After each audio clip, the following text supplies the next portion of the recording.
Hi, I'm Professor Mark Taylor. I'm a psychiatrist with over 30 years experience. And I have to say, I'm not burnt out. I still really enjoy working in mental health. In my work, I generally, in clinical practice, I will be helping people with their mental health problems, which are very diverse, can range from adolescents with emergent psychosis or schizophrenia or bipolar, to suicidal people, people with personality disorder or addictions. And previously, I've worked in forensic mental health settings with working in prisons and with people facing criminal justice, as well as working with trauma victims quite widely, including adolescents and children who were traumatized, and then in adults developmental health problems. My PhD was in the use of medication, so I've got specific expertise there. And I've got a long history of producing reports, medico-legal reports.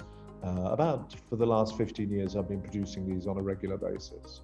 I became interested in psychiatry whilst I was a medical student, and knew during that time that I wanted to be a psychiatrist, partly because the brain is the most fascinating part of the body, the most challenging part of the body, and partly because of some of the interactions between the psychological, the social, and the biological or genetic influences that come in. So the other thing is, of course, the stigma and taboo around mental health, which needs to be addressed, and giving people hope, making them realize there are effective treatments.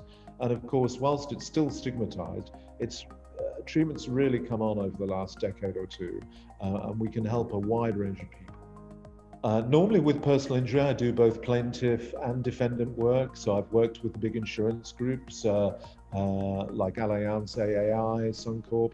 I've also done a lot of work-related accidents, often quite significant accidents that lead to both primary and secondary psychiatric injury. So like a primary disorder would be something like post-traumatic stress disorder. A secondary injury might be an adjustment disorder. But I looked at motor vehicle accidents, of course, and I've written academic papers on this. And I've also done medical negligence, less so. So most of the work is around either work-related injuries, whether they're psychological or secondary to physical injuries, but also motor vehicle accidents are very common, of course. I've also done trauma assessments in people with the military, with the police, and historical trauma, childhood trauma leading to later difficulties. What I like about the work I do is devising with the patient, and it's very much a collaborative process, a treatment package that suits them, that meets their needs and gets them back onto the road to recovery, both functionally and occupationally. So getting them back to work, getting back to their home environment, to their families, that's really important to me. Within the specific groupings, there's of course people who get injured at work, whether that's blue collar work or white collar industry, government agencies, could be defense, could be police services. And then there are more specific populations like people in custody who require attention. And then another interest and training background I've had is with addictions. So people who might be functioning at work but have significant addiction issues. And these are all quite gratifying populations to work with because you can help people really turn their lives around and get back on track. I'd like to think that I've got reasonable communication skills, that I can talk via email or even via phone if need be with the referrers about the complexities of their referral and whether I'm the right sort of person or expert to be dealing with that. The other way is, of course, getting clear language in my medical legal reports, not using over too much jargon, making it evidence-based, and of course, crucially, making it balanced and independent. Certainly within psychiatry where there's a perception that there are different shades of grey, different ways of interpreting a certain clinical scenario, you'd like to think that you're balanced, measured, and evidence-based in your conclusions.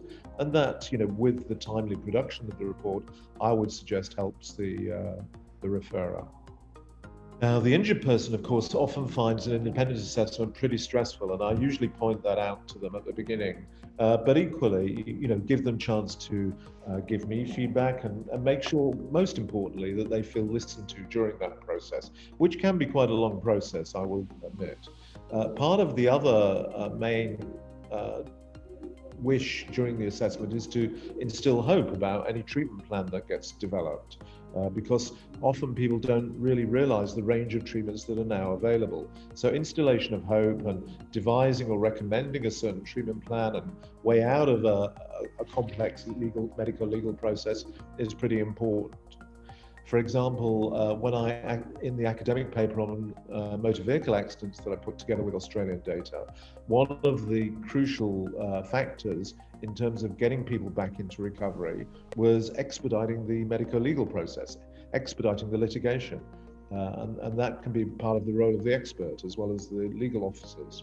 Well, I'd like to think my expert opinion was useful not only to the claimant, but also to the referrer, and that these opinions are, as I said before, evidence-based, consistent, balanced, and impartial, and that they're, open to testing, to cross-examination, and in that way are valuable to both the legal firms and the insurers, wherever the request comes from.